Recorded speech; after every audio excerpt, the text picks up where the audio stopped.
Okay, नुकताच राज्यभरामध्ये जे लाभार्थी असणारे 25 लाख जे शेतकरी होते त्यांना जवळपास 1352 कोटी रुपयाचं पीक विम्याचं अनुदान आता प्रत्येक शेतकऱ्याच्या खात्यामध्ये राज्यभरातल्या पडायला सुरुवात झालेली आहे। आणि त्यामध्ये आपला हा जो जळगाव जिल्हा होता हा आक्षेप असलेला पीक विमा संदर्भातला जिल्हा होता। त्याला आपल्या जिल्ह्यातील लोकप्रतिनिधींनी वारंवार पाठपुरावा करून, संविधानिक पदावर असणाऱ्या लोकप्रतिनिधींनी वारंवार पाठपुरावा करून आपला जिल्हा त्या पीक विम्यामध्ये कसा बसेल, कारण की गेल्या वेळेस दुष्काळ सदृश्य परिस्थिती होती। जवळपास 50% वरती आपल्या शेतकऱ्यांच्या उत्पन्नामध्ये घट झालेलं तुमच्या आमच्या निदर्शनास आलं। आता मी मूळ मुद्द्याकडे वळतो की आता विषय आहे भडगाव पाचोरा मतदारसंघासंदर्भातला, की आपल्या या भडगाव पाचोऱ्याचे जे युवा नेते आहेत अमोलजी शिंदे यांना आता स्वप्न पडायला लागलंय की कुठलंही काम या भडगाव पाचोऱ्यामध्ये जर करतो तर मीच करतो आणि कुठलंही काम आणतो तर मीच आणतो। तर असा खोटा दुराग्रह त्यांनी आज भडगाव पाचोऱ्याच्या शेतकऱ्यांच्या मध्ये पसरवण्याचं काम केलेलं आहे। तर या महत्वाचा मुद्दा आहे पीक विम्या संदर्भातला। पीक विम्या संदर्भामध्ये वारंवार एक संविधानिक पदावर असणाऱ्या आमदार किशोरप्पा पाटलांनी वारंवार मंत्रालयाचे उंबरठे झिंजवलेत, वारंवार कृषी मंत्र्यांना पत्र व्यवहार केला। कृषी मंत्र्यांचं एंडोर्समेंट मी तुम्हाला दाखवू शकतो, कृषी मंत्र्यांना फोन केलेले मी तुम्हाला दाखवू शकतो, मुख्यमंत्र्यांच्या एंडोर्समेंट मी त्या देखील तुम्हाला तिथे दाखवू शकतो। आणि हा प्रश्न हा फक्त काय आता कलेक्टरला निवेदन दिलं म्हणून तो प्रश्न त्यांनी मार्गी लावला असा त्याचा अर्थ होत नाही। कारण की या अगोदर सुद्धा पारोळा तालुक्यातील शेतकऱ्यांनी तिथे निवेदन देण्याचं काम केलं, भडगावच्या काही शेतकऱ्यांनी तिथे निवेदन देण्याचं काम केलं। त्यांनी निवेदन दिलं म्हणून त्यांनी देखील तसा आग्रह धरला पाहिजे की आमच्यामुळे जळगाव जिल्ह्यामध्ये पीक विम्याचे पैसे मंजूर झालेत।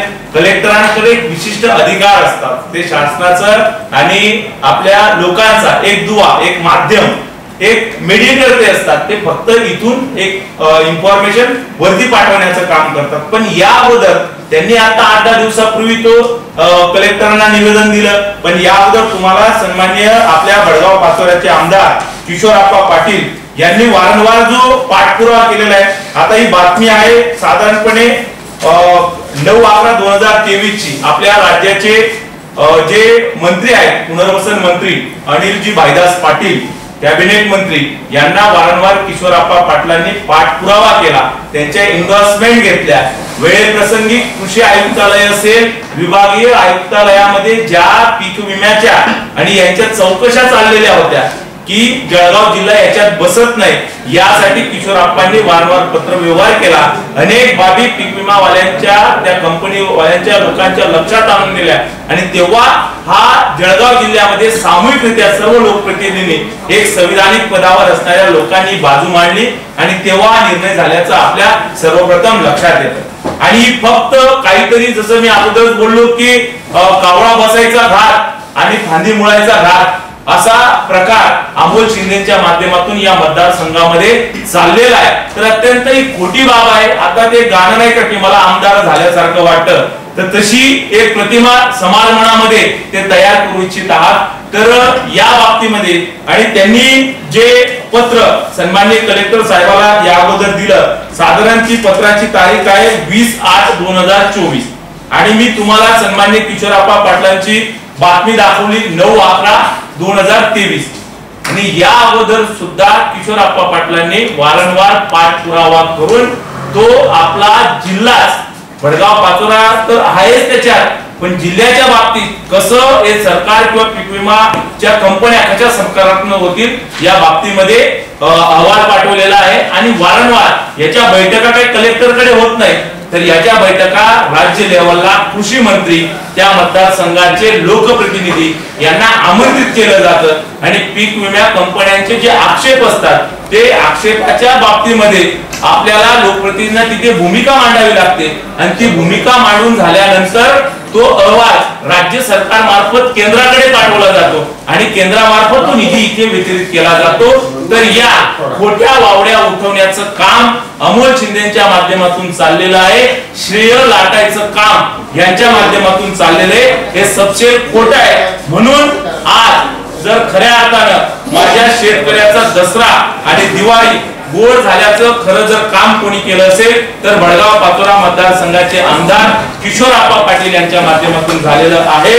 कारण की एक संविधानिक पदावर असणाऱ्या लोकप्रतिनिधींनी आपल्या मतदारसंघासाठी आपल्या जिल्ह्यासाठी तेथे वारंवार या भूमिका मांडल्या आणि म्हणून आपल्या पाचोरा तालुक्यातील जवळपास 46,116 शेतकऱ्यांना 93,58,00,000 रुपयाचा लाभ झालेला आहे आणि भडगाव तालुक्यातील जवळपास 23,771 शेतकऱ्यांना 11,84,00,000 एवढ्या रुपयांचा लाभ, जवळपास 105 कोटींची रक्कम आज शेतकऱ्यांच्या खात्यामध्ये जमा व्हायला सुरुवात झालेली आहे। हा पाचोरा भडगाव परिसरातला शेतकरी हा सुज्ञ आहे, हा जाणकार आहे। असे कितीही लोकांनी अफवा किंवा श्रेय लाटण्याचं काम केलं तर त्याला हा शेतकरी जुमानणार नाही। जो संविधानिक पदावर आहे, जो लोकप्रतिनिधी आहे, जो खालच्या सभागृहामध्ये वरच्या सभागृहामध्ये केंद्राकडे, राज्याकडे, कृषी मंत्र्यांकडे, कृषी आयुक्तांकडे, विभागीय आयुक्तालयांकडे या सर्व गोष्टींमध्ये पाठपुरावा करतो, संविधानिक पदावर असणारा लोकप्रतिनिधीच हे काम करू शकतं। त्यामुळे मी सांगतो, जगद्गुरु तुकारामांच्या भाषेत तुका म्हणे येथे पाहिजे जातीचे एड्या गवाड्याचे काम नव्हे।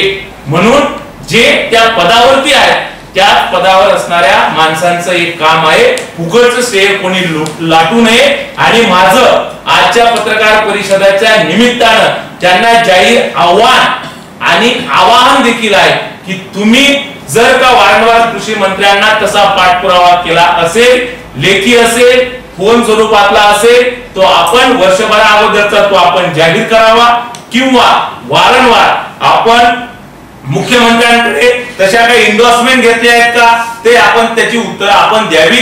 कधी आपण सन्माननीय कॅबिनेट मंत्री, पुनर्वसन मंत्री अनिल भाईदास पाटील यांच्याकडे या गोष्टींचा वारंवार पाठपुरावा केला आहे का याचे सुद्धा पत्र आपण सर्वांसमोर जाहीर करावे। आणि राहिला विषय किशोरप्पांच्या वतीनं या सर्व गोष्टी पाठपुरावा केल्याचा तुम्ही म्हणाल त्यावेळेस मी सर्व पत्र आपल्या समोर ती जाहीर करण्यास केव्हाही तयार आहे। तुर्तास आता एवढंच। जय महाराष्ट्र।